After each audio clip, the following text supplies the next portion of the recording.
Bismillahirrahmanirrahim. Assalamualaikum warahmatullahi wabarakatuh, ibu-ibu yang dirahmati Allah. Satu hal yang tak pernah bisa kita nafikan dalam kehidupan ini adalah peran generasi.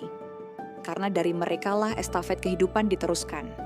Dari tangan-tangan mereka, peradaban akan dibangun, entah menjadi peradaban yang mulia, atau sebaliknya.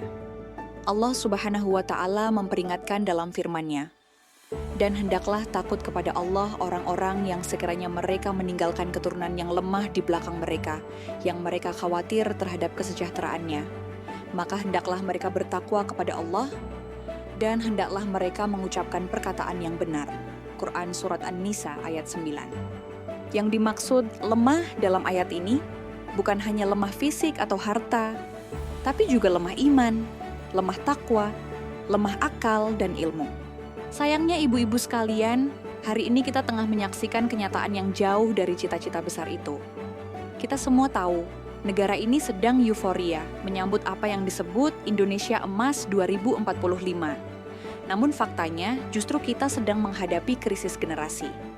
Banyak anak muda yang tidak kenal rapnya, terjerumus dalam pergaulan bebas, bahkan penyimpangan seksual. Kasus stunting membeludak, putus sekolah dan pengangguran usia produktif meningkat tajam. Inilah potret buram dari sebuah bangsa yang katanya merdeka, tapi sejatinya masih terjajah.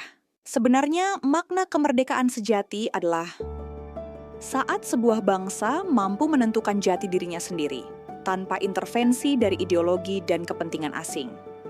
Dan jati diri umat Islam di negeri ini adalah Islam. Mayoritas penduduk Indonesia adalah Muslim. Maka sangat wajar bila umat ini mendambakan kehidupan yang sesuai dengan syariat Allah.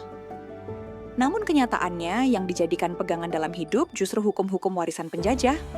Padahal meski penjajahan fisik telah lama pergi, penjajahan ideologi, ekonomi, budaya, hingga politik masih kuat mencengkeram. Maka tak heran jika generasi kita pun lemah, karena sistem yang membentuk mereka juga lemah. Selama kita masih tunduk pada sistem buatan manusia yang jauh dari nilai Islam, selama itu pula kelemahan ini akan terus menghantui. Islam justru sangat memuliakan generasi. Allah berfirman dalam Quran Surat Al-Furqan ayat 74, "Ya Tuhan kami, anugerahkanlah kepada kami pasangan dan keturunan sebagai penyenang hati kami, dan jadikanlah kami pemimpin bagi orang-orang yang bertakwa." Begitu juga dalam Quran Surat Ali Imran ayat 110. Kamu adalah umat terbaik yang dilahirkan untuk manusia, menyeru kepada yang ma'ruf dan mencegah dari yang mungkar, serta beriman kepada Allah. Maka ibu-ibu sekalian, sudah semestinya kita bangkit bersama untuk ikut mencetak generasi Islam yang tangguh. Bagaimana caranya? Pertama, tanamkan akidah yang syahih dan takwa yang utuh sejak dini. Kedua, hadirkan lingkungan yang kondusif, yang memupuk akhlak, ilmu, dan semangat menjalankan syariat. Ketiga, dukung setiap fase tumbuh kembang mereka dengan sistem pendidikan Islam yang menyeluruh. Namun itu semua hanya bisa berjalan sempurna jika ada support system yang berasal dari Allah, yaitu aturan hidup yang bersumber dari syariatnya, bukan dari hawa nafsu manusia atau sistem warisan penjajah. Ibu-ibu yang dirahmati Allah, masa depan generasi kita ada dalam pelukan dan bimbingan kita hari ini.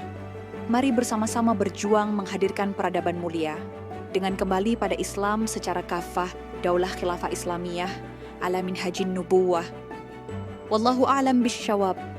Wassalamualaikum warahmatullahi wabarakatuh.